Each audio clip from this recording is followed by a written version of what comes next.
Mitchell. As a college student, I feel like greed has ruined the world I'm headed for. I'm not against capitalism, but I am interested in socialism. And as I see the Occupy movement growing, I'm asking more questions every day. I know you despise socialism, so maybe you could share your reasons why. Sincerely, Nikki, Boston College. Well, Nikki, thank you for asking. As the next generation, I can see how you would see the world as looking ruined, and I certainly sympathize. But rest assured, it is not capitalism's fault. And if the Occupy Wall Street crowd were to get their way by some unbelievable stroke of luck, everyone in America would be destroyed.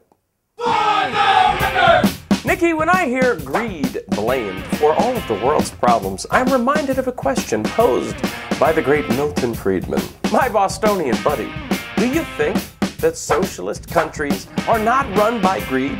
Do you think that their governments actually reward their people based on the virtue of those people and not economic gain? For that matter, has there ever been a nation in the history of the world that was not run by greed?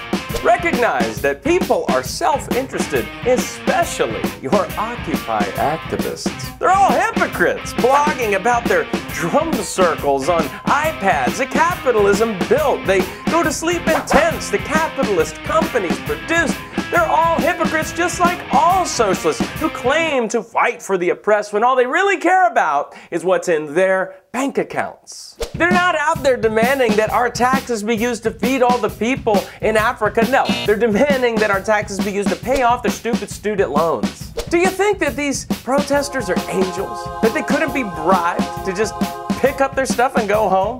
Because they could. And why? Because money is more important to them than the principles that they're supposedly fighting for. They're not revolutionaries. They're bored brats. Forget about this Occupy Wall Street crap. These losers are so stupid, they let Michael Moore show up and throw his weight around about the 1%, when Michael Moore is clearly the 1%. While they're out there protesting, all the fat cats on Wall Street, the biggest fat cat of all, Barack Hussein Obama, the guy who gave Wall Street all that bailout money, gets a pass. I tell you who they should be mad at. They should be mad at the college professors and the deans who kept hiking up tuition higher and higher for the same product every year. It's not changing, but the prices keep going up. And they tell these people, you can't possibly get a job without this degree. Well, now they have the degree and nothing but debt. No job, tons of debt. Occupy Wall Street. Nikki, capitalism is the only fair system we have ever known. If you do work, you keep the money. Isn't that fair?